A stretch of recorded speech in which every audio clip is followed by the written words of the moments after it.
And good to see everybody on. Hello, everybody. My name is Kevin Kawchak. I'm the founder, CEO of Chemical Q Device. So this is Thursday, June 20th. And what's going on is I'm going to go over a bunch of live demos. So this is going to include RAG is the first one, some multimodal applications, a Raptor notebook, agent, and also fine tuning as well for these. And so in specific, we're just going to start off with a plain fresh collab. So in specific, I have this. We'll start to see more people coming on here. Okay.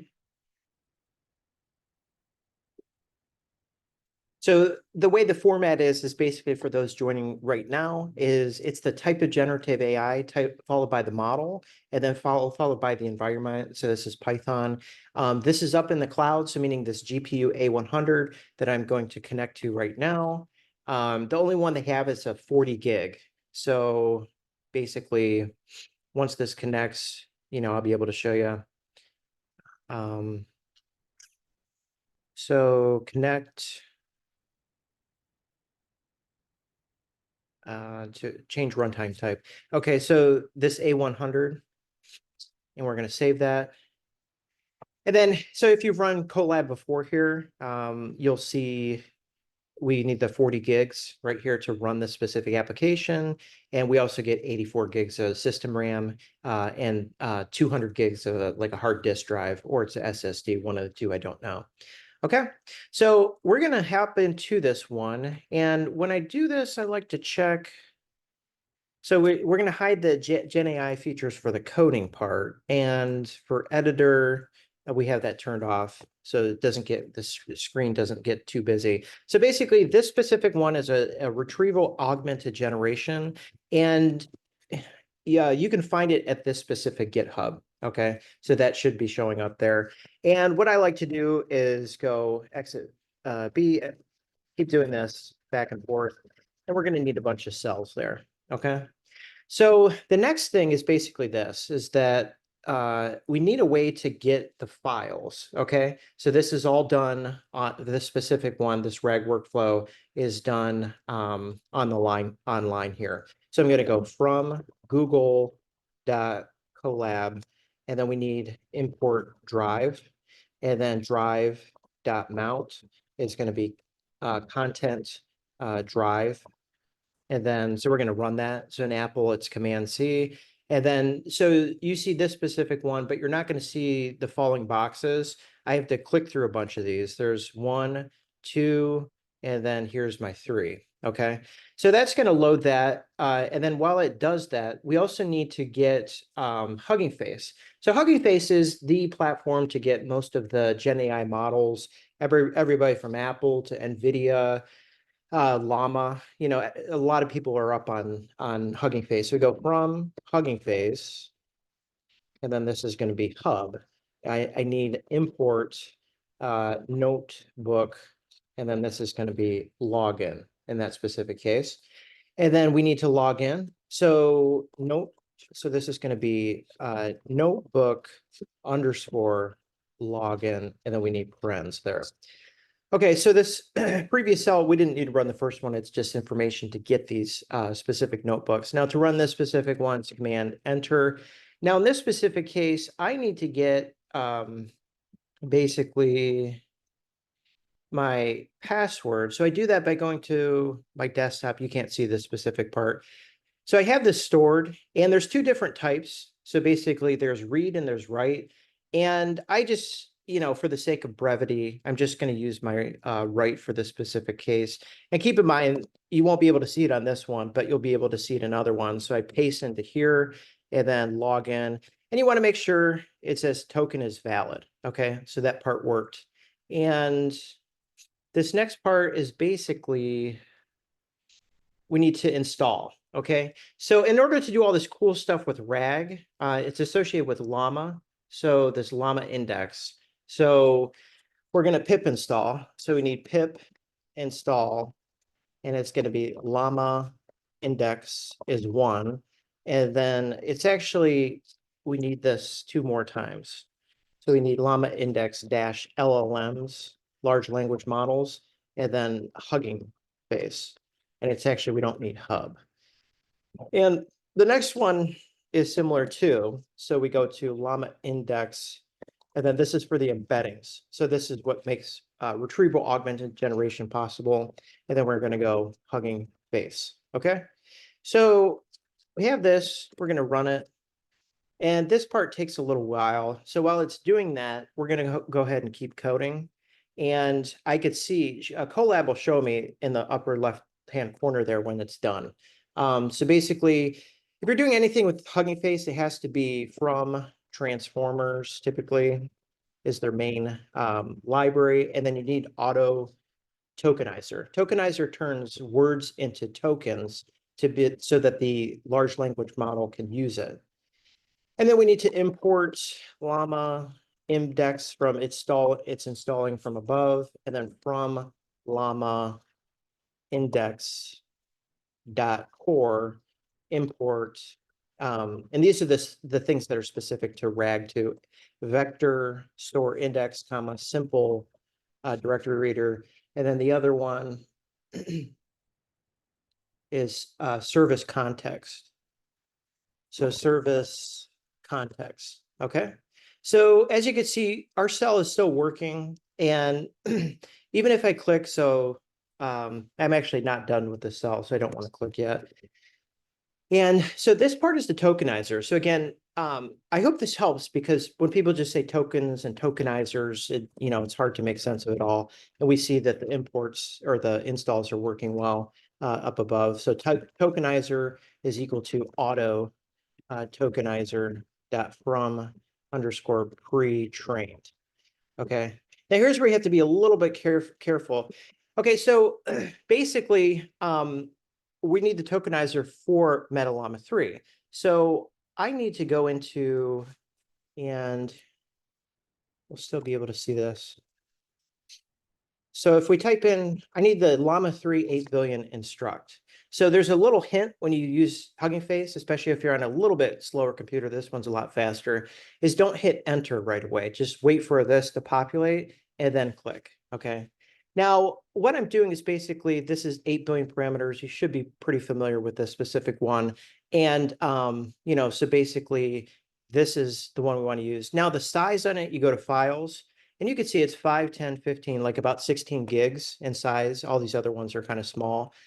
And this is the one we want. So what you do is you just hit copy, and it's going to get MetaLlama 3 plus the other stuff too. And then we're going to go back here, and then we need that to run there. Okay. So that uses the tokenizer for, it's turning words into tokens for the MetaLlama 3 8 billion parameter instruct model. So we also need this. It's called stopping IDs. And this is equal to brackets. So that's going to show an error because that wasn't supposed to run right now. But we need the rest of this. So tokenizer dot eos dot or underscore token underscore ID comma, and then tokenizer dot convert, and then this is going to be tokens underscore 2 underscore IDs, and we need this as well. So bracket this EOT ID and right bracket. Okay, so I always double make sure everything's right. So this first time it shouldn't have run, and then now it should. And then we're going to go ahead and do this. Okay, so that cell should be good. And so this next part is basically, we have all this, and we need the service context up here. So the next part is, so we have to generate, it's called keyword arguments from the Hugging Face, or we'll just say Hugging Face model. So in this specific case, it's from llama index.llms, and this will be Hugging Face, import Hugging Face LLM. Okay, so the large language model, again, we're going to use the same link as we did before. So this is going to be Hugging Face LLM parens and then model name. Okay. So this is using this again. Okay, so I paste that in there. Don't forget the comma. And then so the next part here is basically, again, with the keyword arguments, generate underscore keyword arguments, and then equals, and then bracket.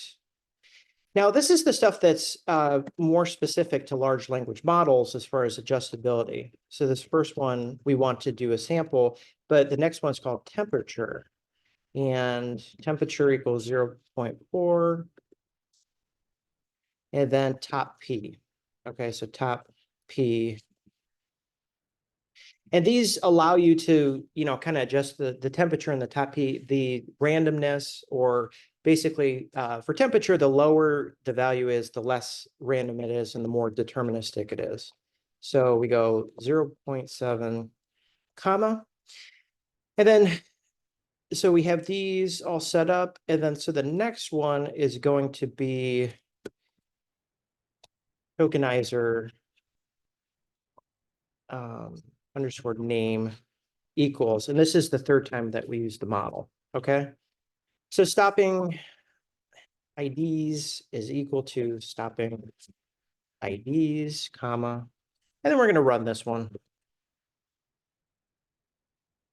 So on this specific one, it's a comma. Okay, so what this does is we have the tokenizer, we have the model. So sometimes it's faster than others. It's going really fast right now. So what's happening, you see it's 2 point whatever out of 4 gigs for this 1 out of 4. So it's taking this from this model page. And if we scroll down here, so this is the first one, 4.98. The next one will be 5. So it's all these, they're parameters or they're weights. They're basically numbers that have a certain precision that work with, large language models, basically. Okay, so you see this 5, 10, 15, 20, and then, so the last one will be 1.1 something. So we see it got the first two. And again, it's going really fast. So what's happening now is all of this is loading into disk. Okay, so it hasn't reached GPU yet. So we keep seeing, we should see it start to spike. Yep, right now. So now it goes into GPU RAM. Okay, so what this means is that the model, the 16 gig model, has to have additional breathing room. And you see we're at 30 right now in order to do this. So this specific one, double check one thing. Hugging Face LLM, and then tokenizer. So comma, comma, comma, top P equals. So sometimes it's just like this. You just have to troubleshoot the whole thing. LLM equals Hugging Face LLM, and llama index LLM's Hugging Face. So it should work.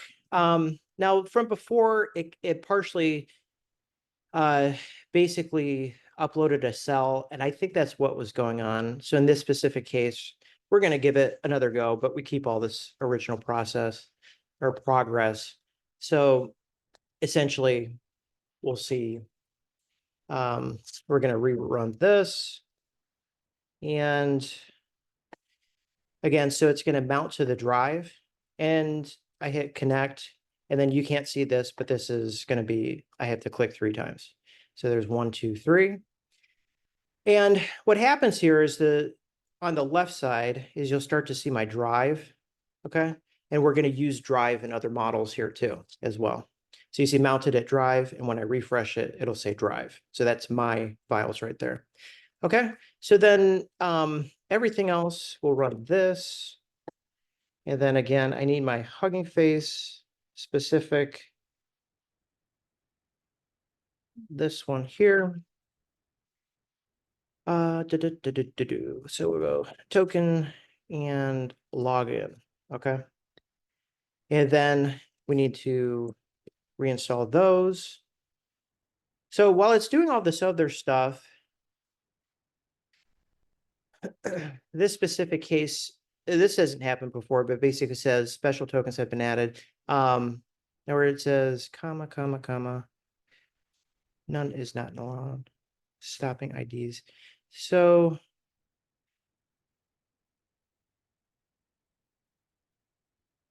and it should run, right? So we're gonna, this is identical code into here. And once we have all the installs, then it should run pretty well. And after this specific part, top P, we'll need to have some of these other ones that we could start typing. So from llama, and then this will be index.core. We need to import vector store index, simple directory reader. Okay. So Kevin, how did you create the stopping IDs variable? That was set from the beginning. Like I said, it should work. I It's think that, saying none is not an allowed value within yeah, I think that it container or accidentally whatever. ran a cell from before. I've run this several times, so this should Okay. be this time. And specific case read data. So we'll check on this, and so those are done running. And then, so this one, we're going to run again.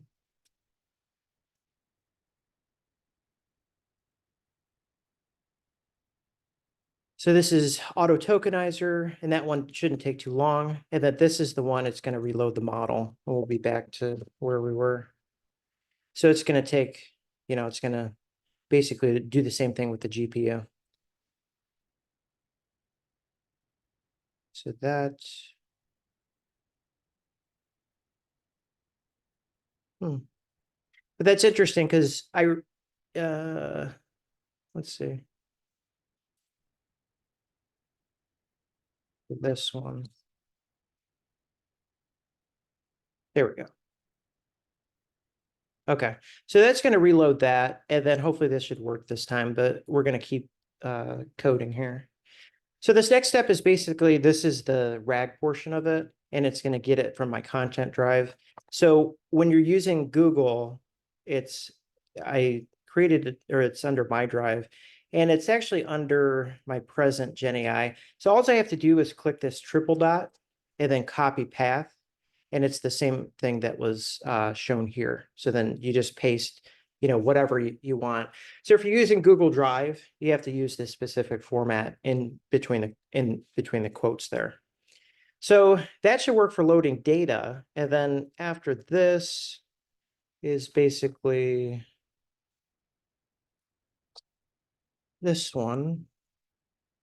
So we're going to go again, llama. And I've tried other models with this, and just so same kind of thing. None is not an allowed type validation area on Hugging Face LLM. So yeah, I'm kind of wondering what it would be, because I just ran this last night, and it's If you scroll up, it's set, I think, in the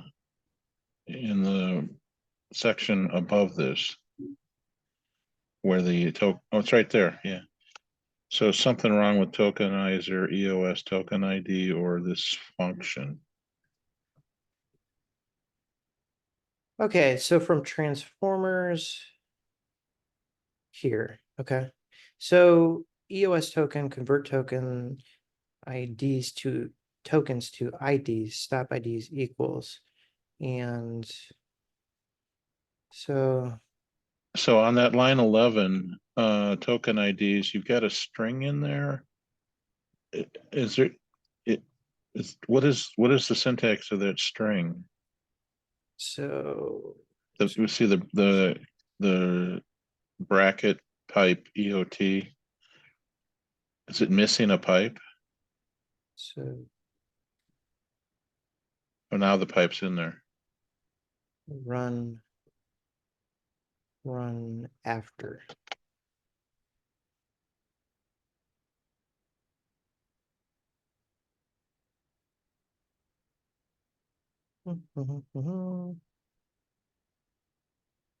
Okay. So it's actually this one here.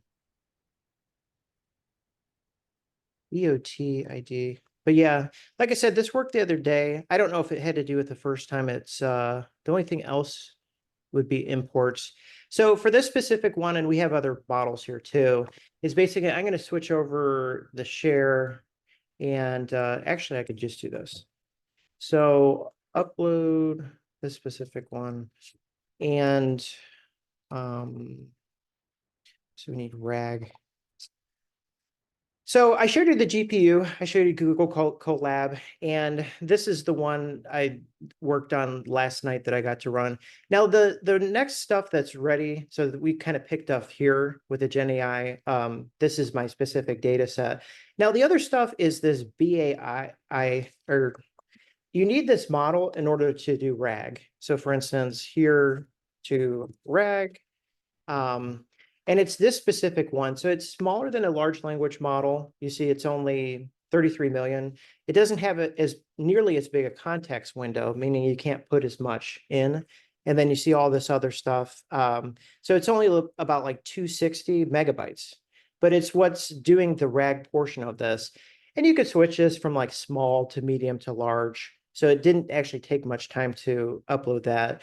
Now, this other stuff here is basically, they started off with Quen, and like I said, I had a lot better luck with the Llama as far as compatibility. And you could change top K as well. So it's one of these as far as like these types of things can impact it.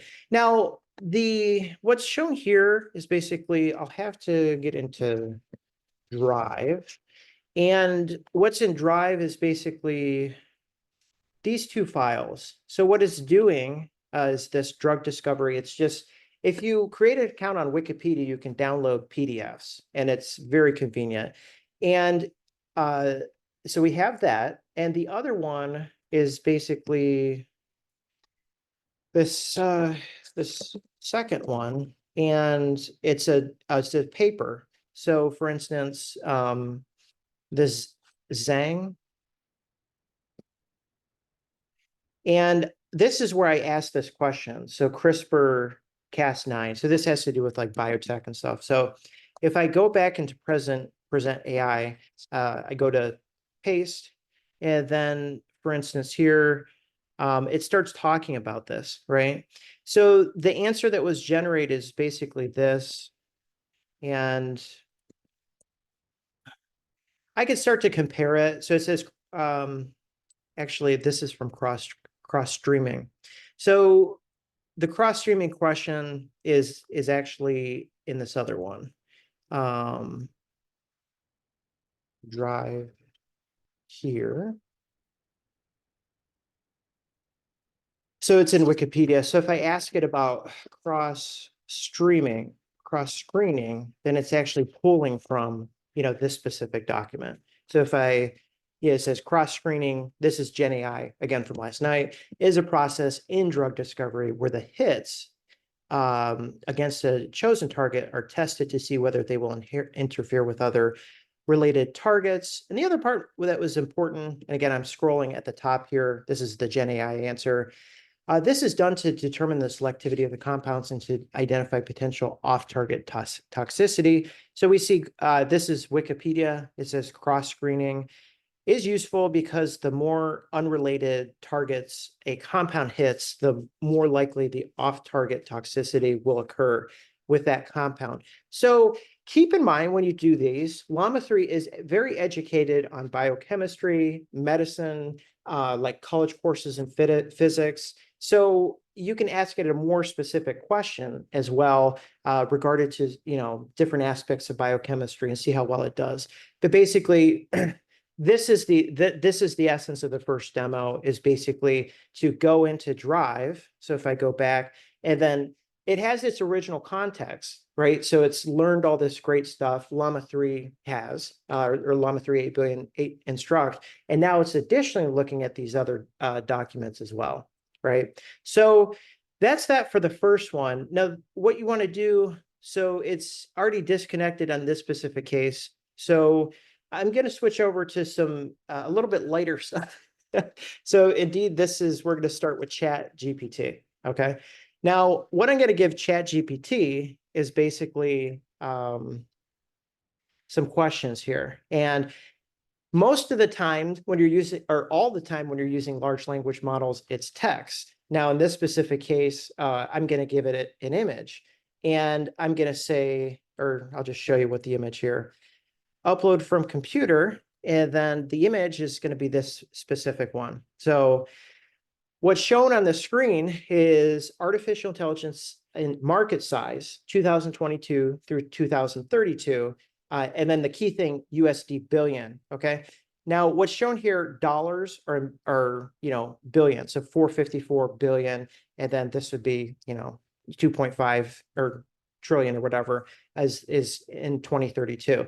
So the key with this specific task in multimodal Gen AI is basically you're not just asking it to display the information in a table. That would be something like optical character recognition from machine learning.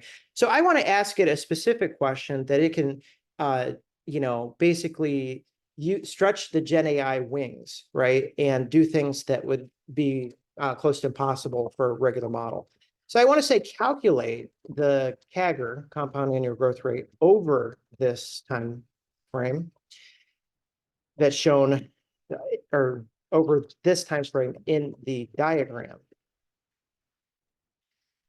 And then compare its value to other types of technology over this same time. Okay.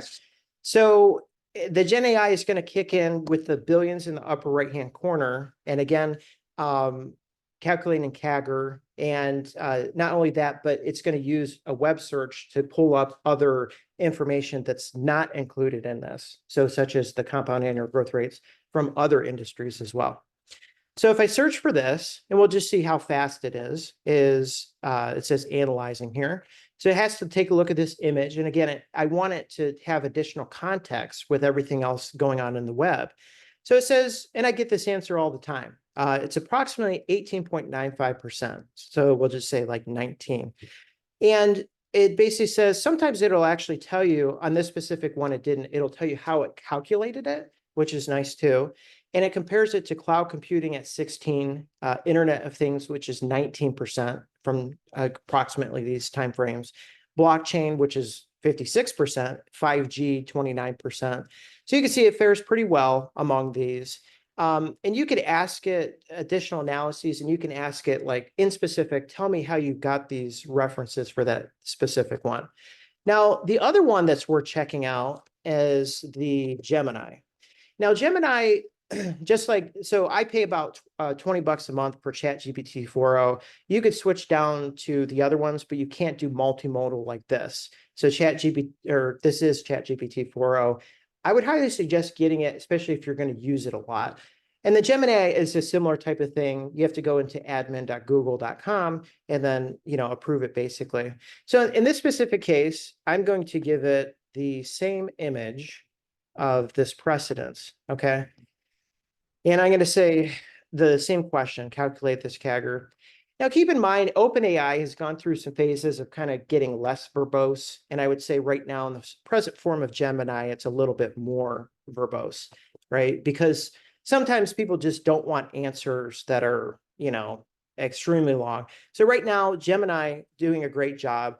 And so it shows you the beginning and the end, and it shows you the formula. Okay, so I could probably ask ChatGPT and it'll probably tell me, exactly how it did it. So we see this, the same 19.54. This says 18.95. So the formula is a little bit different, but about 19.5%. But the cool thing about this is it shows it. And then comparing to other technologies, we see cloud computing, 14%, Internet of Things, 10, big data, 10. So this one's a little bit more favorable towards Gen AI as opposed to the ChatGPT response with other markets as well. And then it has, a disclaimer in there too. So basically, that's that specific one. Now I wanted to ask both of these, and I'm just going to create a new chat in both, so new chats, is a picture I've never done before. It's a Bloomberg picture. And basically for this one, we'll upload, and then I want this one. So this is regarding generative AI and drug discovery. Okay. So in specific, it's the compound annual growth rate, GenAI, drug discovery software, GenAI education spending, and the differences between those two. As you see that we're at a very low revenue, actually in 2024, and it predicts, Bloomberg does, for that to go, might be even considered exponential, the way that the data is growing. So what I'm going to say for that one is compare this Bloomberg chart to other related projections for generative AI drug discovery. So it's going to do its thing. And I could go ahead. Yeah, I will go ahead and wait for this one. It doesn't take too long.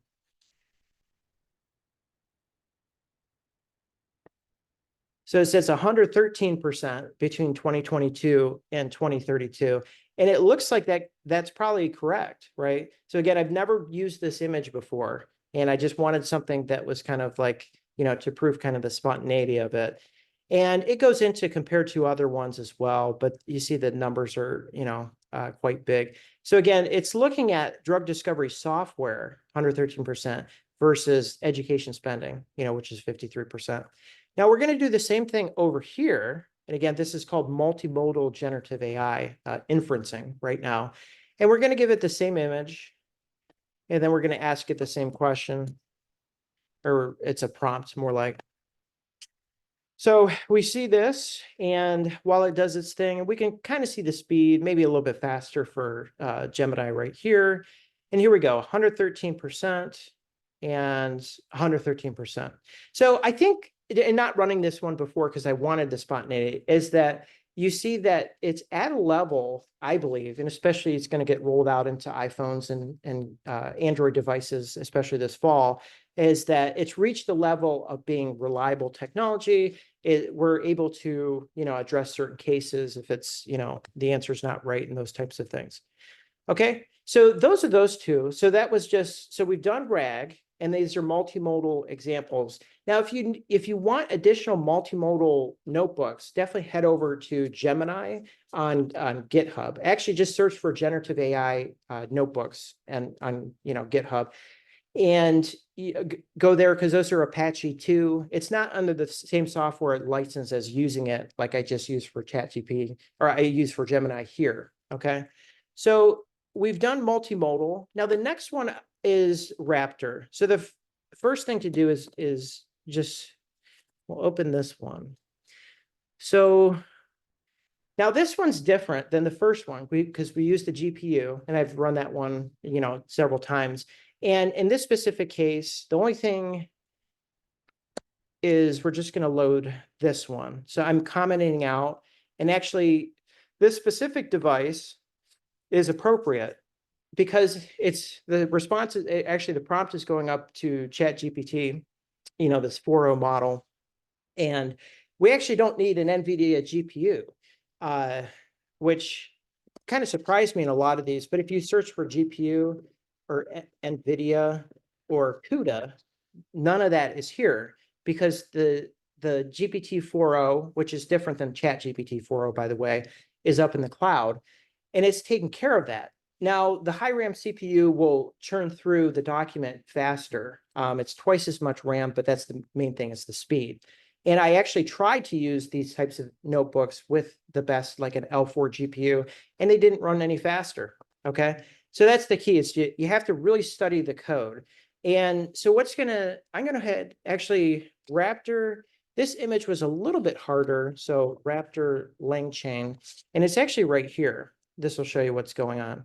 So what it is it's clustering, and let's see, in recursion that's going on here. So you see these original documents going into clusters, into summary, into further clusters, into another summary, and it's using vector store. Now, vector store is associated with your documents for doing RAG. So it's retrieval here. So it's like RAG, but it's doing additional processes. And whatever is going on here, it's doing it fast, right? So this is RAPTOR. So basically, this is installed, or this should be installed here. And then after that, we don't need to run that again. And the other ones is basically scikit-learn, LangChain community. Tick token is for token creations, like from words. LangChain OpenAI, I'll show you the key. And by the way, you have to get your own keys because they won't work after I run these. LangChain Hub. Chrome ADB is for also for RAG as well. And then we actually won't be using Anthropic in that specific case. So we look through this, and this one runs really fast. And I'll show you the other thing that you have to do is this one is actually, so you can download this on GitHub, and it's under their RAPTOR, for instance, and recursive abstractive processing for tree organize. It's this, basically this diagram is what's going on. So basically those are good. And it might beat me to the end, but it's not a huge deal. So again, we're only running a high RAM CPU, and it's giving me 51 gigs, but we don't need hardly any of that, right? It's literally the GPT-4o is inferencing up in the cloud, and they're taking care of all of that.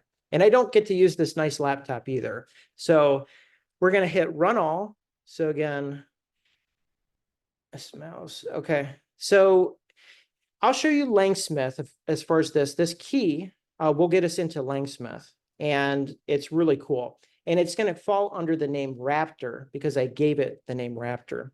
So you can see it's already run through this stuff. Now, in this specific case, it's actually not the LangChain expression language. I changed it to my own, and I'll show you the documents a little bit later so we can kind of catch up with the code right now. And then basically two other ones. Now, I had issues running this, pointing it directly to a paper, and it gives some errors, something like we can only look at the abstract. So I just download it, right? Download the paper so that I could have it look at the whole thing. So it's looking at those three sources. And actually, I should probably show you those now. So they're different in the sense that, say, for this specific one is here. And it's called Deep Generative Molecule Design Reshapes Drug Discovery. So it's going to be looking in this really nice paper, nice graphics. It's cell press. It's a nice, you see this, like it's a really good paper. So it's looking through that. And then we're also going to be looking through a couple of chemical Q device. So in specific, you have this one. And this is basically a bunch of cover slides, and it gives a lot of information of what chemical Q device has done with FDA work, quantum-inspired machine learning, tensor networks, parallel quantum architectures, the whole kind of thing. And then kind of ending, we should have, sometimes this bar is hard to see, with this specific cover slide on that specific one. So I gave it that. And then the last one I gave it is this one. So we're going to go over to the window, and then we're going to paste that as well. And then this one's more conventional. Now this shows, this is agentic workflows, and we're going to be getting to it, agents in the next one. We're currently on number 3. And then everything about agents and, autonomy of agents, we're talking generative AI agents. So it's looking through this document as well. And there's other stuff related to drug discovery and, molecules as well there too. Okay, so it's going to look through those differently. The first one is docs equals loader.load. The next one's pydantic, and the last one's this recursive. Okay, so it's going to look through those differently. And it also gives me a history of token counts as well. And I can see that, and I'll show you that in OpenAI, and I'll show you that in Langsmith as well. Okay, so number of tokens in all contexts, 9584. And again, this is just running off some high RAM CPU just to run the document, but we haven't got to the OpenAI, which is right here. So this key in OpenAI, I'll show you now, is basically this specific one. So you need platform, and then in specific, you need to go to dashboard and then usage. okay? And I haven't, actually, I did run this today. Today would be the 20th. I did run some later last night, so I have to see exactly, but I'm pretty sure it's already included from today, which would be these specific API requests and those tokens. And to get the API key, I just create a key too, which I'll delete. And then, you know, if you to present live or whatever, you can do the same type of thing as well. So that's OpenAI. Now the model is basically in docs, models, and it's this one. So we're running the best GPT 4.0. It's not ChatGPT, it's GPT 4.0. It's for researchers. And you see we get the 128K context length. Now the inputs is basically my prompt, and the output is the generation. So it's saying these are $5 per million tokens, right? So if we go back to dashboard into usage, we could see, and I believe this is what we just ran, the demo should be, you know, winding up. We could see for GPT 4.0, I've still only spent 57 cents. And actually, you know, if I have 120 bucks or whatever, not a huge deal. And the other thing is basically, I think this will show better. API requests, you'll get charged a certain amount. And then the other one, like I said, for this specific case, generated tokens, meaning that what I've been sending it today is 86,000. Generated tokens is what that's been returning, the actual answers for GenAI. So that's pretty much what's going on with OpenAI. And again, this is the specific GPT 4.0 that I'm using. And again, if we scroll down here, we also see, you know, this is basically setting up for RAPTOR. It's more involved than just a RAG workflow. So we see all these functions, get optimal clusters, you know, it's a big thing. And we see another one, GMM cluster. So again, it's clustering, it's recursion, it's these types of things, perform clustering. And LangChain does an excellent job. Again, this is a LangChain demo here. So define embed text, cluster text. So this cell, you know, has the bulk of what's going on in RAPTOR. Okay, so I had to change this specific one. Here's a subset of generative AI discovery doc. If you kept it general, you'll probably be okay. But if it's more specific towards other types of literature, you'll probably want to change that. Okay. And before you even send prompts, and this goes for most GenAI softwares, basically you're doing this, and you can give it a prompt template to act in a certain way before you even ask it a certain prompt, which is really cool. So this is building the tree. And then here we have, so it's chroma. So this is the RAG portion here. And then again, I asked it this question. So how is cancer being addressed in generative AI drug discovery? So again, the 3 documents that we're basing that off of is this Zhang paper, okay? And this, you know, specific agentic workflow. It should be, actually, this is basically most of the technical work for chemical Q device. And then there's also this one here, which is specific towards agents. So out of those 3, and again, it searches those a little bit differently, it comes up with this. So should be able to, and actually so we have this block and it's a little bit hard to read. And this is a perfect example of why to switch over to Langsmith. So we go to Langsmith, and what I want to do is I have to search for what I gave it up front, which is this. We should have tokens here, RAPTOR. Okay, so this is a RAPTOR demo. So I'm going to Langsmith, and then I go into projects. And again, here's my old ones. And this is where it's important. Basically, we see all of this information. The most important thing is the date. Okay, so we need to see 620 and then 338, meaning that was run this specific RAPTOR. And it was a single question, so it's only going to be one of these inside RAPTOR.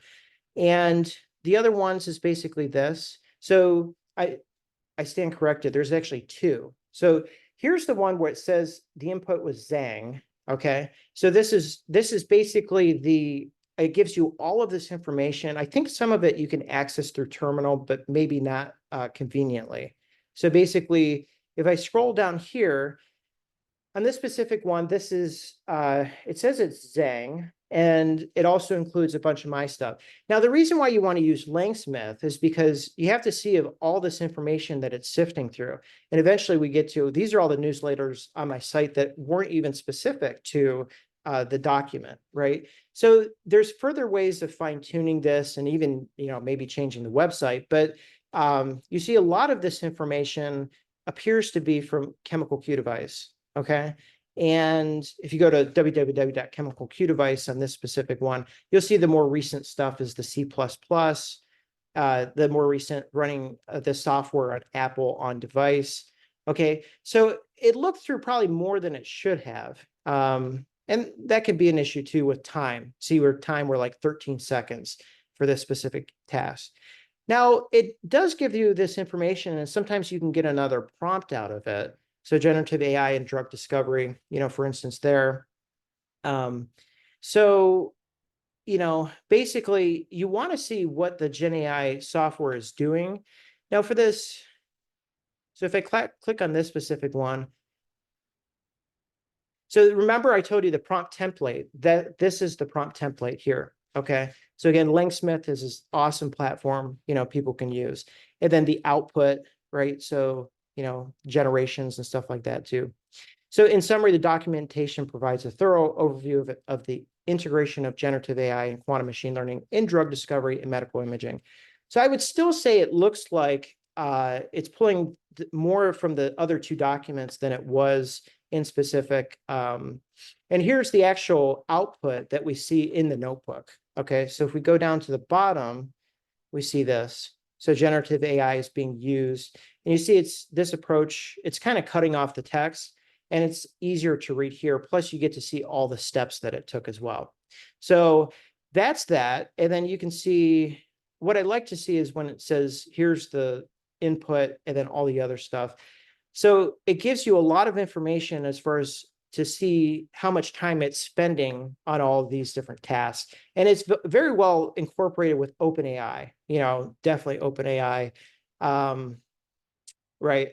But I tried a couple times to use this with a document either online, like the literature, and then especially I also tried using it, downloading it, and I got access to it. It's an open, Google Drive, this Zhang one.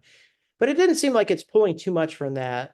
But the Llama 3 meta, I did a lot with Meta Llama 3, so that's more, pulling from the website there too. Okay, so as far as anything else in Langsmith, so again, to get to all these points, this is projects, and then I need RAPTOR for this specific one. And again, it tells you tokens, but in the past, these haven't been as accurate, or it hasn't been the same as these. And these are the actual ones that you're charged for through OpenAI. Okay, so you see that, as far as getting this competitive advantage of running both, OpenAI, knowing exactly what you're being charged for, and then Langsmith knowing exactly what's being searched, especially for these retrieval augmented type of searches. So that's it for RAPTOR, and we could touch again on these two. So for instance, here, and again, we're still connected, but the thing about a high RAM CPU is like basically no money. 0.13 credit hours is you times that by 0.1. So it's literally like 1.3 pennies an hour. So it's really cheap. And again, all the heavy lifting in this specific one is done through GPT, this model. Okay. So up in the cloud, right, with OpenAI, that's what's going on. Okay. So on this specific one, this can be definitely, so we're gonna,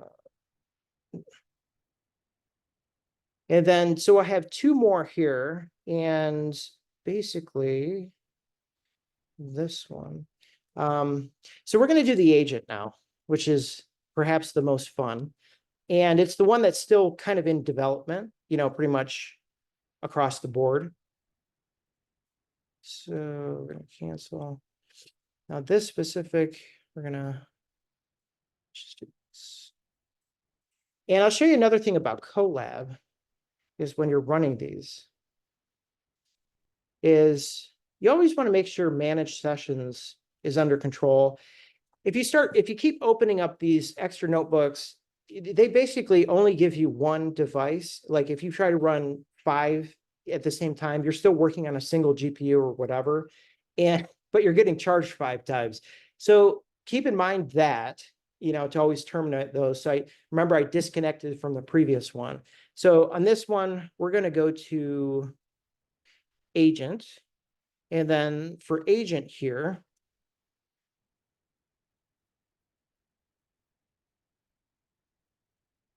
I think we can get a little bit, okay.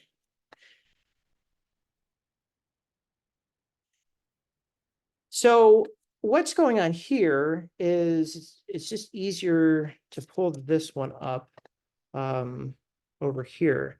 So if I go to my seminar and agent,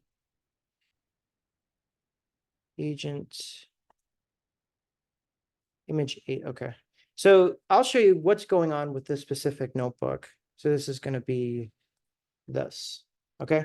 So this is approximately the format being used here. And basically the 3 main parts that will be shown beyond just my prompt is the supervisor, and it's called a coder and a researcher. So I don't think there's a third agent in this specific one. So it gives you this interaction. Obviously the agents don't interact with each other here, but it's the agent, like the coder goes back to the supervisor, and then the supervisor can go to the researcher. And ideally, these two should be as specialized as they can be, just like humans are sometimes, in generating specific useful prompts. Okay, so that's that image there. And so basically, what's this again? So this is running on, I'll show you why we're not running on a GPU, is we're just going to run on some high RAM CPU. And again, this is, we have to connect first. But if we're doing this inference through GPT-4o, they have their own hardware. And, obviously it's optimized to go fast. So we go to run all. And in this specific one, here's this, image if we need to come back to it again. But in this specific one, we'll do all the pip installs. I need OpenAI for the model. I need Tavily for internet search. And then I need LangChain for the Langsmith. Okay, so you could use most of LangChain or LangGraph. They're open source, but to get to the advanced kind of like, what else is coming out that you can't see inside cells in a notebook, or if it says I'm printing to a terminal and say it doesn't work too well in Colab, those types of things. So basically, we've seen these types of things. So different LangChain experimental tools, Python REPL in this specific case, Tavily. And this one's actually not as long as the RAPTOR. So import base message and human message. And here we go, agent, define this agent mode. And this part's important. So this is basically the prompt template. You are a supervisor tasked with managing a conversation between the following workers. Given the following user response, respond with the worker to act next. So we see that specific one. And then again, we have to set up the ChatGPT or the GPT-4o on this specific case. Now we're going to start to use LangGraph here. And LangGraph is basically helps, with additional types of applications you can do. Now, researcher is in the coder are the agents, and the supervisor's in the middle. And I'm the user, so I'm at the top, and I'm telling the supervisor, and the supervisor's instructing the researcher and the coder what to do. So this is, agentic workflows for generative AI. Okay, so I said in this specific case, give me code for drug discovery, generative AI, cancer, research it, and print it to the terminal. And what we see here, and this is the one it's still working on, is the first step. So again, I'm the user, I'm the human, and then the supervisor says next to the researcher, and the researcher responds with this. So it says, and we'll see this in Langsmith too. Here are some resources and example codes. And, it gives some websites, these types of things.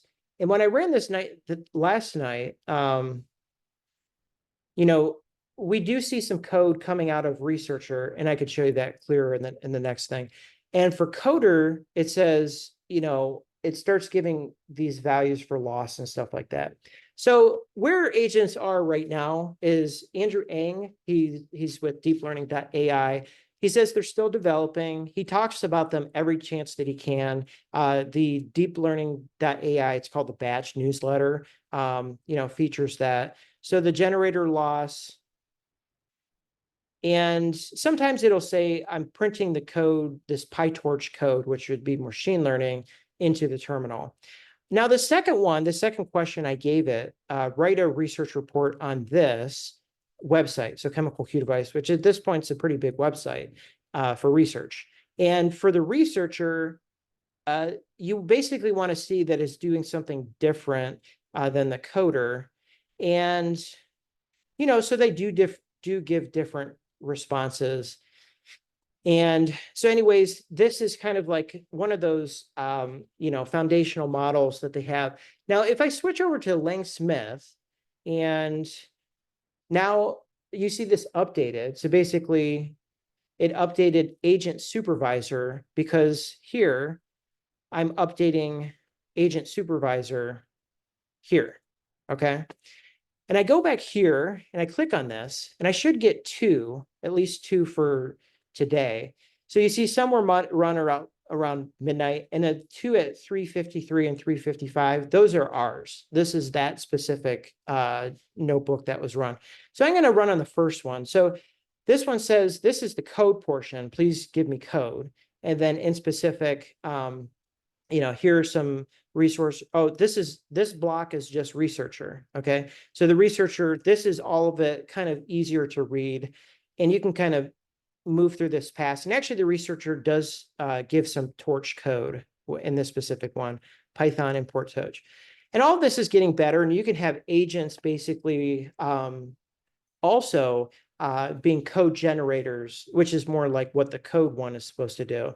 Okay, so we see some of these example codes, coming from researcher for this specific question, code for drug discovery. Okay, and the next one, so the coder actually gave a summary of a machine learning run, as you can see here, and that was a little bit harder to see, but I could see part of that.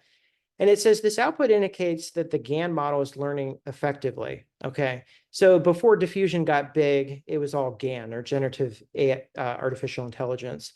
So it's interesting. It's not necessarily code like the researcher gave, but we saw these statements before, but you can get additional information by going through this whole summary. And then usually, towards the end here, we should see, we see this again. Okay.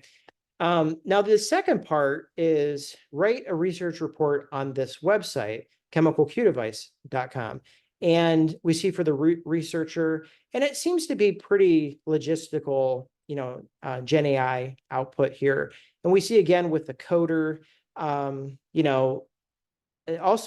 a good output too. It's not its main focus, but it gives a good actually conclusion. So I'm more impressed than when I first ran this model. So again, the issue with agents is they're taking too much resources, and then you can typically get a generated output as opposed to going through this type of thing. But it's thought by some, that this is the future of generative AI, is with agentic workflows. And right now, most of the RAG and RAPTOR workflows, and I got one more after this, most of those workflows are definitely, probably they run lighter, and they give better responses than, this current stage of this model. And again, we're not using agent 3, we're using coder, researcher, supervisor, and user. Okay, so I showed you Lang Smith. Now, the other thing, and I know for sure this should update. So if we go back here, because I used GPT-4o again, and see, we're still only at like $1.23, which isn't that bad at all. And the embedding models, which is, one of these used it hardly took up any, size or, using any tokens at all. It's smaller. And then we see this for, so our API requests were up to 34. And again, some of these were run late, like at midnight last night. And then this other one, we see, our context windows, which is what I'm giving it. Now, context tokens are both the input of what I'm saying and my RAG documents or some other information that it has to sift through. And then generated tokens, again, are, the actual outputs. So to get back to models, you go to docs and then models. And again, this is what we're paying per million tokens, okay? So yes, if you do serious hardcore research, I think you actually have to turn it on where it'll actually auto charge you.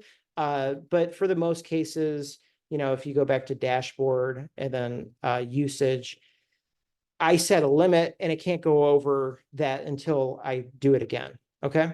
So those are those two. So then we're gonna exit this one and we'll have one last one here too. So this will be disconnect, yes. And we're gonna open the fine tuning one. Now, if you like machine learning and AI, this is the model for you because it has, you'll see the integration with GenAI. What's going on here. Now, we don't use Langsmith and we're not going to use OpenAI and we're not doing agent. So in this specific case, I think what makes it bigger is, so this is adapted from, it's called Unsloth, Llama 3, 8 billion fine-tuned model for free. And actually, I'll go to their GitHub, is really good. And so this notebook is based on this, okay? So I just hit start for free and it launches. And I would highly suggest don't change between different types. And in specific, it's based on Llama 3, so it still works. But you just get all these issues if you go in between models, especially if it's third-party, code that's not meant to run. There's issues typically with tokenizers and the LLMs themselves. But anyways, this is fine tuning. So this is basically, we're going to add some parameters and we're going to hopefully push it up to Hugging Face. Okay. So this specific model runs a little slower. And what's going on here is we need the A100. In specific, we need the 40 gigs or 40 gigabytes. Now, I don't have the L4 is technically faster at this stage, but this is what we need there as far as system resources. So the only thing that has to happen here is we're going to start running this. And, so we need Torch. Now this, anytime you see like CUDA this, RTX, you have to use an NVIDIA GPU or you're going to be, doing some significant changes to try to make this work. Okay. So once it runs that, and it's importing Torch right now, we're actually going to keep this false. So we're going to upload the full model. And I'll show you the one in specific it's this, gradient AI. So we're going to go here. And it's based on a previous, so Hugging Face. So again, paste, wait for it to show this one. And it's based on the Llama 3,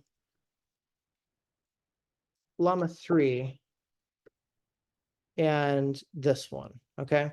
So this is the original Llama 3. And then so Gradient AI that we ran previously, by the way, on the first, on RAG. And then Gradient AI further fine-tuned it with, it's called a million token, context window. So I assume this is great. I haven't fully, it says needle in the haystack, but when this first came out on the model board, it was like top 5, top 10. And I compared it to a different NVIDIA model that was based on Llama 3, and then another one called Nui's Hermes. And this one performed the best, right? So it does these other comparisons. So to show you that, so if I go into Meta Llama 3, here's the original weights, so about 16 gigs. And when they fine-tuned, here's their weights, okay? So they're about the same, and it's just they're doing different things. Okay, so they focused on this, getting the context window up and these types of things. So we're running the full 16 gigabytes of this gradient fine-tuned of Llama 3. Okay, And so we see this here, and then the token, again, you have to get your own Hugging Face token. And we're gonna do it in 16-bit because we can. It'll be a little bit, it will be slower. Now, the next portion of this is basically, it's called LoRa, or these low rank approximation parameters. And what LoRa allows you to do is tack on some of these additional parameters. And it's kind of similar to tensor networks, how they do certain things, but it's using approximations. So the higher the R value, the less approximations and the bigger the weights are. Okay. So they basically don't contribute much size to the model, hardly at all. Okay, so again, the second part here is basically, you'll see this, this is the template, basically for the Llama 3 derivative that we're using right now. Now, the next part is this mole instructions, okay? So mole instructions is, I'll show you here. So for those that just joined, this is a fine tuning of a Llama 3 8 billion instruct derivative. And if we go here, this is a data set, okay? So mole instructions. So if I go here, and I'm going to show you which one it is. So we need this here. We need molecule-oriented instructions, which will be this one. And then we need the guided molecule design, which is this one.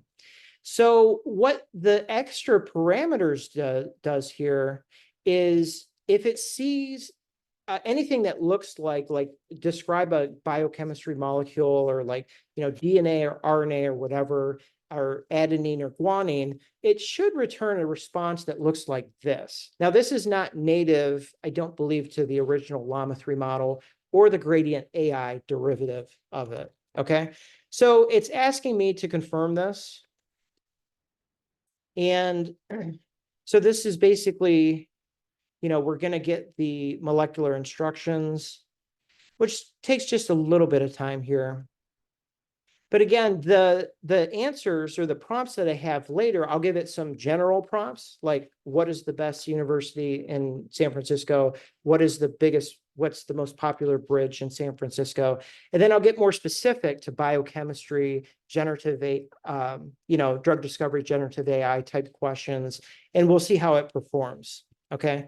So right now we're getting this data set, and again, it's one of many from mole instructions that they have, and it's this ZG, this specific author.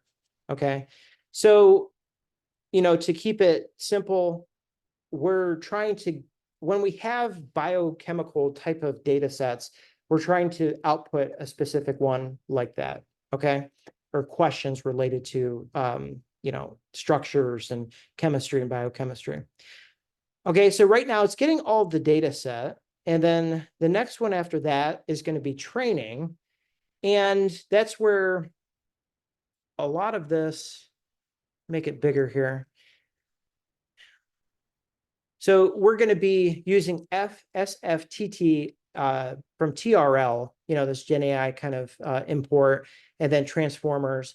So this is a Hugging Face. We're not using OpenAI. We're not using Langsmith. We're fine-tuning a model. And don't get me wrong, you could do those types of things on the other ones too. And this is the GenAI machine learning. So this is really cool. So you could set the data, number of processes. Now, the one that kind of this is actually epochs. So max steps is equal to epochs. I tried changing learning rate, warm-up steps. So again, it's a large language model. It's still machine learning. It's a lot bigger. So this is an example of what you're going to see.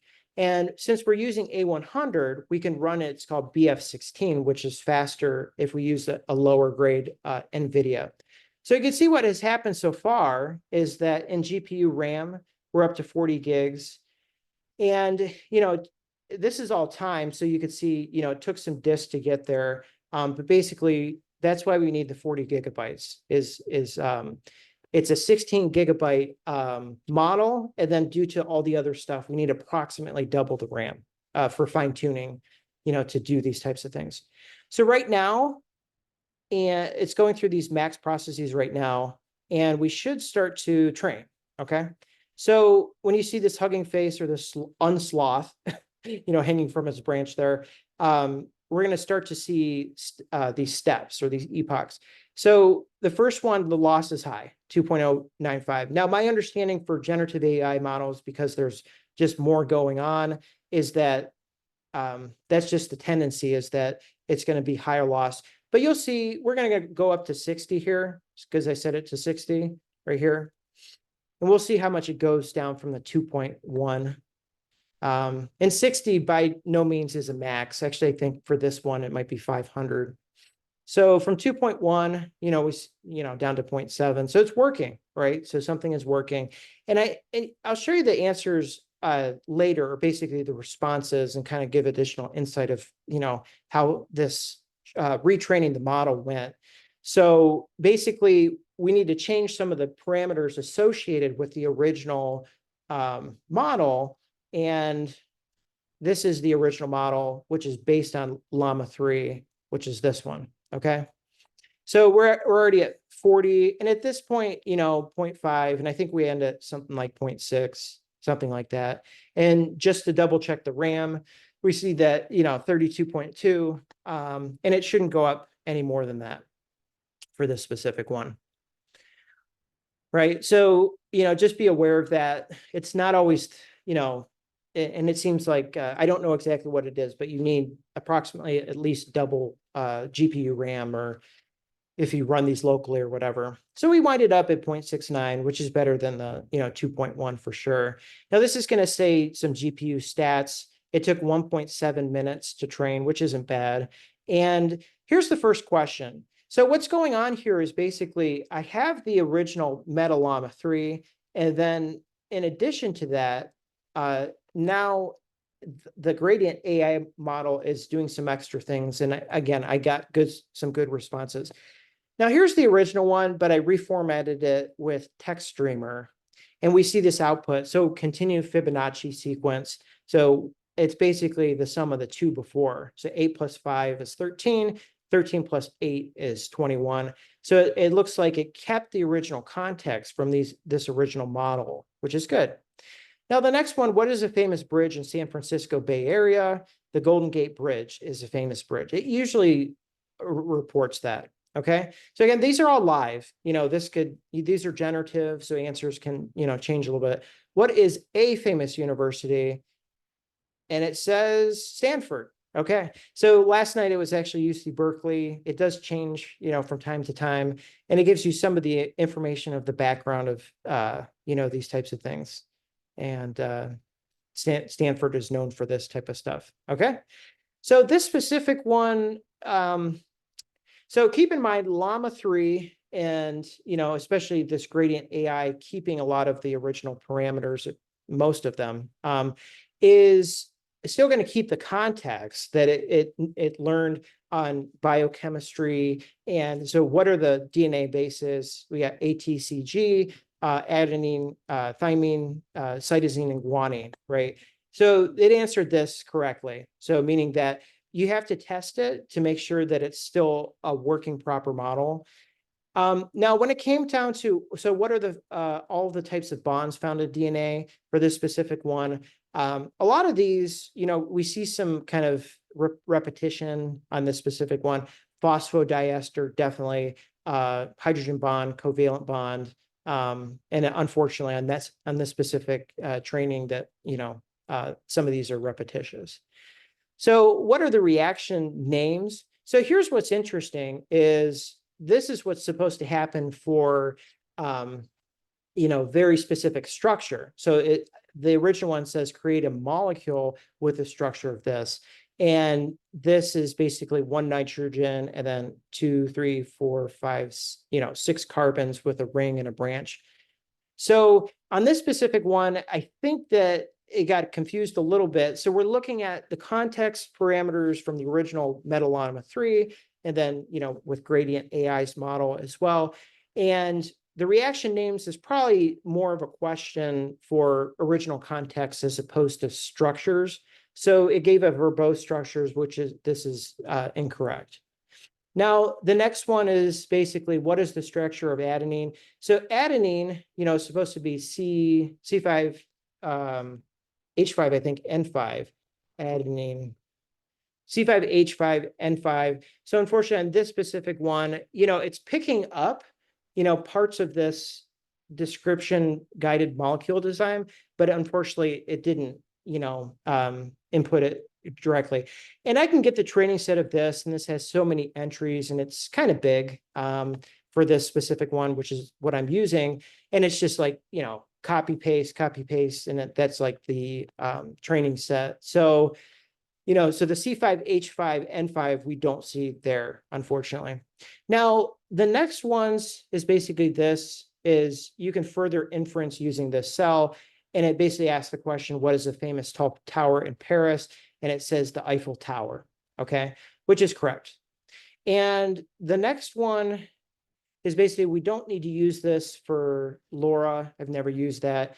Now, where we are here is I gave it a specific name. So this is the name that hopefully is going to get pushed to Hugging Face. And it has tokenizer save method. It's a 16-bit. So it's going to be approximately the same size as the original model that we started with. Okay. So I set that to true, and everything else you see here is false, right? So I'm not going to push to 4-bit. I'm not going to just upload just the extra parameters, which are called LoRa. We're just going to do true here. Now, what I'd like to show with this specific one is we're going to go into, so this is my account. And then, so what we see here, the last ones that I did last night were 16 hours ago, 15, 16 hours ago.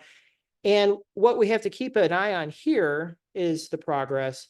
So again, as we saw before with the 16 gigabytes, is it already did one, and it's going at a good rate. And at this point, our GPU RAM should be constant, right? There shouldn't be any spikes at all. It basically, so we see this going up. This is the process before it uploads into the cloud. So once this uploads, and then we'll do a GGUF, it's called. So that's used for like iPhones, iPads. It comes down to the final model size there.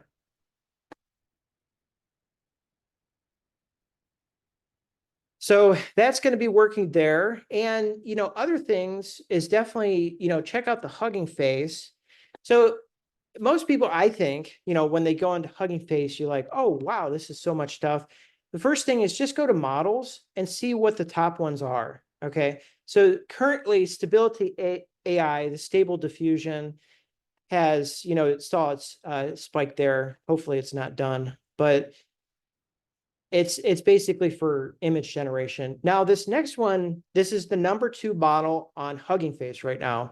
It's called NVIDIA, this Nemotron. And I think it's a competitor to Grok, which is Tesla's or XAI's, basically. And we see this one is huge. It's actually, I don't even know if they didn't even put the weights up here. That's not that. 340 billion parameters. If Llama 3, 70 billion parameter is 150 gigabytes, 7 times 5 is like 300. So that'd be 150 times 5. So you're getting close to a terabyte in weights. And they should have a way of getting the weights somewhere. But this is an example of basically how big these models are. So if say it's a terabyte, it's probably under a terabyte total. You'll probably need at least double that in RAM, so figure GPU cluster to fine tune. So again, we're still here, and it says save merge model. Okay. So if I click over to on this specific one,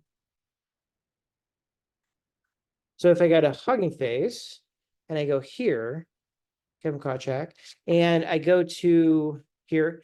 Okay, so now you could see clearly on the screen, it says updated 1 minute ago. It's just saving over my previous one. So this whole process of fine tuning this gradient AI model, which is based on Llama 3, is live. So the only thing I have to do in this specific case, and so it has some of this information on it, is I go to edit model card. I'm sorry, I go to settings, and then I go to make public. So what happens is now if I go to, I don't see that it's private. So anybody can access this model right now. And if I copy it, it'll say Kevin Kochek /, and this is a usable model. Now if I go to files, we see it's about that same size. So it's like 5, 10, 15. So this is 16 gigabytes. So it's the original approximate size of Meta Llama 3, which is the first one here. And then it's approximately the same size as the fine-tune model, which I'm further fine-tuning on, which is here. So we have the 16-bit up. And the next thing is called GGUF, which it'll just condense it down to one single file. And it should be about 5 gigabytes. Okay, so this is awesome stuff, right? Because I can go, basically. So this is a live model. And then I'm actually going to put this link, should be able to put it in the chat. And if you click on it, that should take you right to it. So you see, it didn't take that long, right? It took so many, like a minute and a half to train or fine tune this and other loading and all that type of stuff. So when you click on that in the chat, that's exactly what I'm seeing on my screen. And you can see that this is a very practical thing. So hence, I showed you everything with, OpenAI and LangChain and Langsmith, being like a commercial application. And then now this is showing basically, pushing up to the Hugging Face. Okay. So the GGUF process takes a little while. And basically on this specific one, we see that the smaller 5 gigabyte file is still processing, right? So actually first it has to go to 16-bit and then it goes down to 4-bit, and then it'll be like a third of the size of this one right now. Okay. So that's a live model. And the other things basically, if you missed, is I'll open up this one is, so what's going on now on the screen, for those that are joining right now, is basically it's fine tuning. And then so I push the 16-bit model, which is 16 gigabytes. And then now this is in the process of, it's going to send this 4-bit quantized model up to Hugging Face as well. So the other thing here is basically, we're going to open this. And if you're just joining, it's basically, so right now we're using Hugging Face and it's called Unsloth. Okay, so those are the main two. So the original model, the 16 gigabyte model is here. It's up online. I'll show you them again, both at the end. And what happened earlier is basically, with the RAG model, using, basically that was the first one. And, so Meta Llama 3, 8 billion parameter for that one. And if you haven't checked it out, definitely check out LangChain and especially Langsmith. So I did a bunch, you'll have to check the recording for the Langsmith, but say there's a specific prompt. And then for that specific prompt, it'll tell you pretty much everything that was used with the embedding and with the large language model to go through all of that.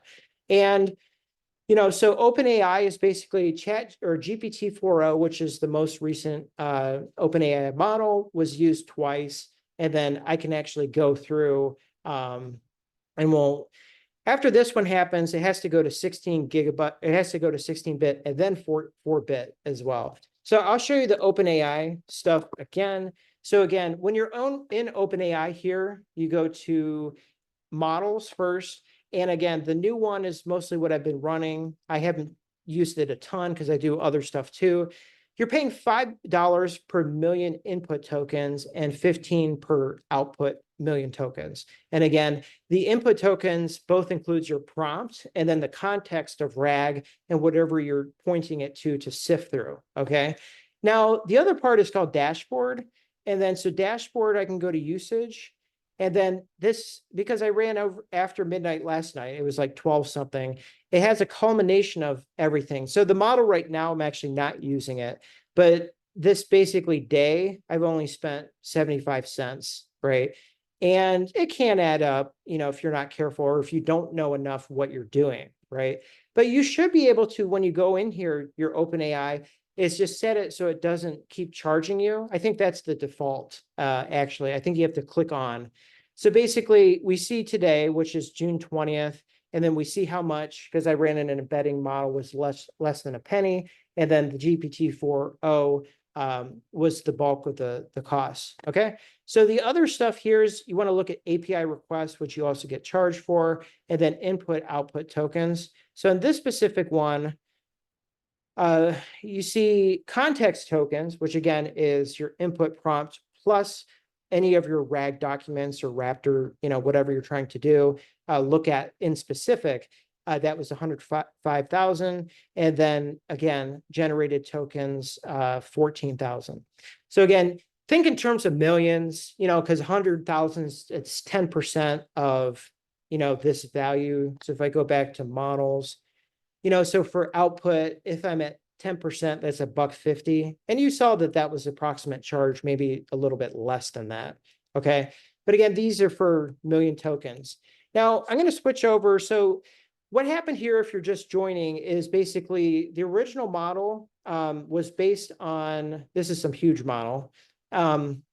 This Meta Llama 3 8 billion instruct, which is super common. And then gradient AI, I'm further fine-tuning additional molecular instructions based on, drug discovery, these types of things. And what I showed, I went through all of the answers and, for the original context, it did just well, like best, what is a known bridge, Golden Gate Bridge, in San Francisco, and then also what is a famous university to Stanford University there too. So the other thing is Lang-Smith. So Lang-Smith, for the models I did run, it's either 2 or 3 of them. I go to projects. Yeah, so I ran 2 of these with Lang-Smith. So the first one that I ran, and this is earlier in the talk, were based on these. And here's a subset of, and basically what was found is I tried to push this or to point it to the literature, paper, and it didn't like that. It actually said error. And then I actually downloaded it to Drive for it to just point to that specific Drive location. And it still favored the chemical Q device documentation, right? So I didn't really see anything, from that specific paper there, okay? And then the second question for RAPTOR, which is kind of like this advanced RAG workflow, is how is cancer being addressed in generative AI discovery? And this is the actual response in that notebook that was previously running, but's closed now. So, it did what it was supposed to do. So out of all of these, the RAPTOR definitely being the most preferred right now. The agent supervisor I ran too, and it wasn't bad. It's just, it takes more resources. It's not going to be as, linear or like, so on the performance end, probably more like LangGraph and LangChain and RAG or, RAPTOR. But here's the agent supervisor. So you just look at the dates. So again, as you can see, I ran some of these later last night. So the 1204s not looking at. And then the first one was code for drug discovery generative AI. And then this specific case, the researcher, which wasn't supposed to create code, created some code with other, useful information. GitHub, repository, this is useful information, right? And they included this section from, Torch. So import Torch, torch.nn, those types of things. Here's a GAN. You see the generator here, and then the discriminator there. Okay, so and then for the coder, so again, on this specific workflow, I was the user, there's a supervisor, and then the 2 agents were the researcher, and then the other one is the coder. And the coder on this specific case actually gave an example of a run, machine learning run with epochs and loss values. So Right. So if you haven't joined Andrew Ng's, it's the batch, it's his newsletter from deeplearning.ai. I would definitely do that. And he talks about agents as much as he can. So what's going on here is we see this 41%, and that's for the basically the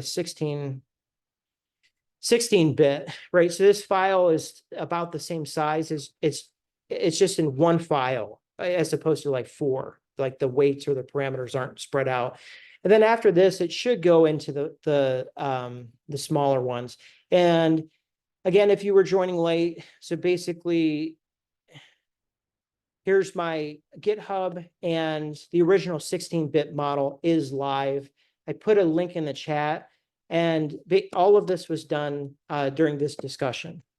And the notebook is based on this original one from Unsloth, and it's up on their GitHub. So you can go Unsloth GitHub, and then I should have the notebooks up as well.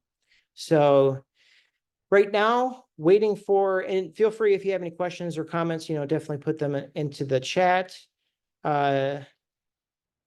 And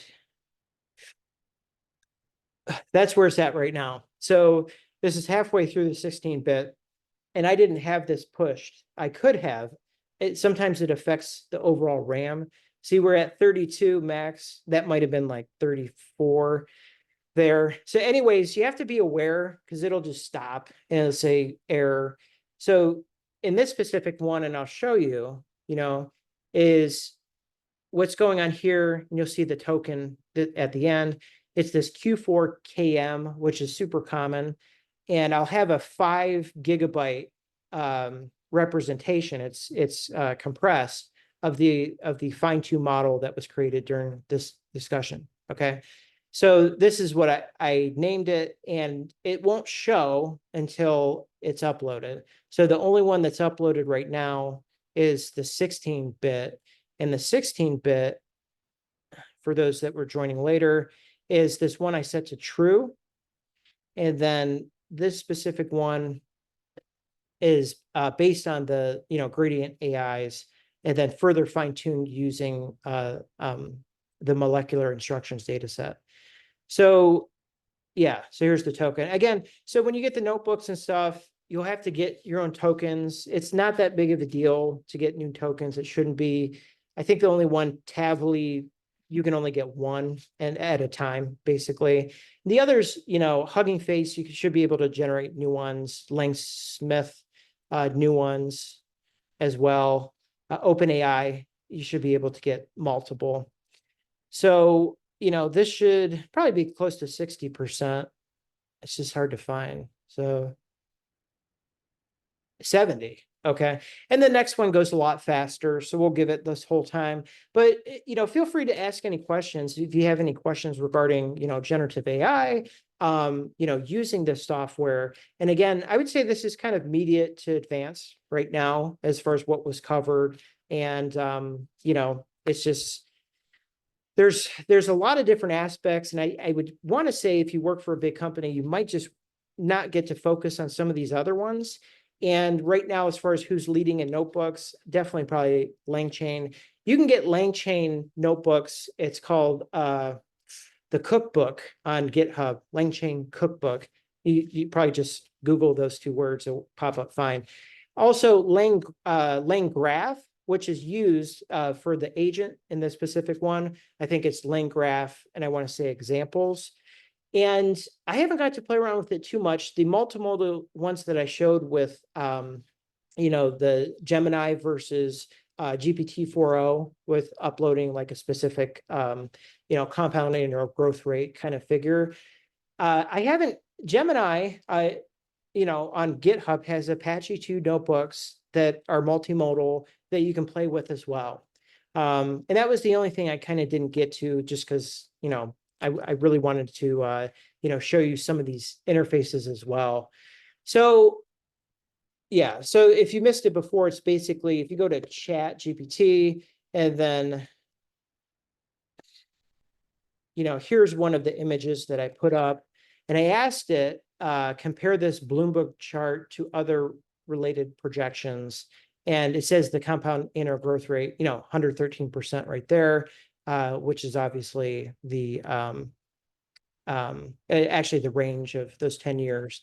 And then the one before on ChatGPT, I gave it this, and then it was able to pick off the USD billion, and it gave me the compound annual growth rate, and it also gave the, I said, calculate the CAGR over this time frame in the diagram, then compare its value to other types of technology, and it gave, cloud computing, Internet of Things. So in other words, the 19% versus cloud computing 16, Internet of Things 19%, blockchain, 56%, 5G 29. And with Gemini, and again, you'll probably have to pay a little for both of these, maybe like $20 most a month, is the original Gemini. Actually, let's start with this one. So it's that same figure from before for ChatGPT. It's at 113%. And then it, compares you to McKinsey, Gartner. So again, this is alternate to, instead of typing all the time for GenAI, I put up an image. And then not only did I ask it to look at this, but compare on the rest of the web beyond what was I provided, like just, GenAI searched like it would. And it put it together really well. I was really impressed by both of them. And the other one is this one. That I also did in ChatGPT 4.0. And this one gave a little bit more information as far as the calculation to get the 19%. So this one, this 2.57 or 2000, so trillion, 2.5 trillion divided by, 0.45 trillion to the 1 over the 11. In this case, it's either 10 or 11. In this one, it said 11. I think that's the thing that's changed. Okay, so that's the importance is, it's not just these specific, small L. It's not, okay, so what's going on right now with the industry is there's just a ton of models that keep coming out. They all want to be internet experts, and pretty much the way to win is like the bigger model, the better. And but besides, Llama 3 had set a huge benchmark because we can change the architecture. It's open source, it's free, these types of things. So you have that. But I think the way everything is going, especially for mobile devices with phones and, iPads and stuff, is experts, right? But not on the whole internet. And actually, not just experts, but like on doing tasks. So if you missed any of the Apple kind of stuff in the, WWDC, that's what they showed, is it's more like you could do this specific task, but it's not requiring so much size and context and parameters to use the whole internet. So I think what they said, they'll have some private servers for the bigger kind of tasks, like the internet expert type of tasks, which are most of the benchmarks anyway. But I think that's the thing for most developers is, coming up with apps that you can, either use on MacBooks or, PCs or whatever. And that's just how it is. But less of internet expert, especially if you want to port it into like phones and iPads and these types of things. So an update here is basically this. So the 16-bit GGUF, which is a very universal file use. I have about like 6 or 7 of those on my phone, different apps, and you should be able to use your specific model. And again, this first one that is just 16-bit, it's the format of Llama 3, 8 billion instruct, right? So these, like those types of weights. And then the next one, which isn't quite up yet, will just be a single 5 gigabyte file. And, as far as, portability and, you're just keeping track of that one file. And because of the RAM issue with this one, you see it probably got up to 34 gigabytes. I had to use a combination that wouldn't trip the RAM. If I use 16-bit plus 4-bit, that trips the RAM, and then I don't get my 4-bit, and I don't get the GGUF. Okay, so we're close to 100% here. So we'll see how fast it is, and we'll kind of time it here. So we're at 98%, 99, and let's see how fast. So Oh, there it is. Okay, so here it is. Now we see, I keep saving on top of this one for this presentation. Now, the first thing I'm gonna, it already has 16 downloads, right? And it's essentially the same one I keep putting up. I'm gonna make it public, okay? So when I go back to this one, it no longer says private. Now, if I go into files, it is interesting because it actually did push that BF16 GGUF. So I was incorrect that it actually did. So here, that's up there. Okay. So that's this one, 16 gigabytes. And then the Unsloth Q4 KM, which I can change the name if I want to. I'm sorry. This is another file there too. Now, this is the one that should be the one that I set with my title, the Q4KM. And again, this is 5 gigabytes. This probably won't run on an iPhone, 8 gigabytes RAM. It'll probably be like an iPad with like 16 gigabytes, which is the Pro, like the higher end ones. So, and then you got to ask yourself, like, okay, how fast is it going to run? Those types of things. But like I said, with a lot of this, and is going to be based on, instead of being like that internet expert with, the 340 billion parameters that we see from NVIDIA and XAI right now, like for you and I and developers, you wanted to do a very specific thing instead of just knowing information very well. And so that's basically that. Are there any questions? So this had finished running, and so again, if I go to, I like to save a copy of the, right now I'm saving and it shouldn't show you that specific thing, into live save demos, like a PDF and the notebook. So this goes here, and then this specific one we're going to download. So that goes into my download folder, and then I can move that into the folder that I want. But yeah, any other questions? So for those kind of joining late here, this is what was covered. So basically, we're winding up here with the Hugging Face and the Unsloth. And, the key to a lot of this is basically, I'd say the most mainstream activities are going to be like that Langsmith, OpenAI,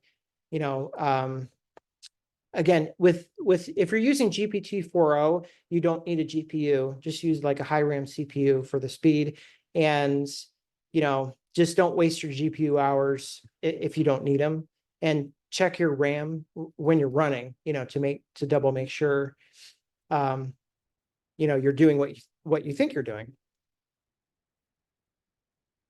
But yeah, any other questions or comments? Feel free to unmute and say put in the chat. And it's just the type of thing, looking forward towards the future. Like I said, I don't think you'll be able to compete with the internet experts of the world, but that's where most of the benchmarks are. But create apps that are small, portable, aren't, don't take up much room, and then does a specific purpose. And we'll see this on the iOS for sure.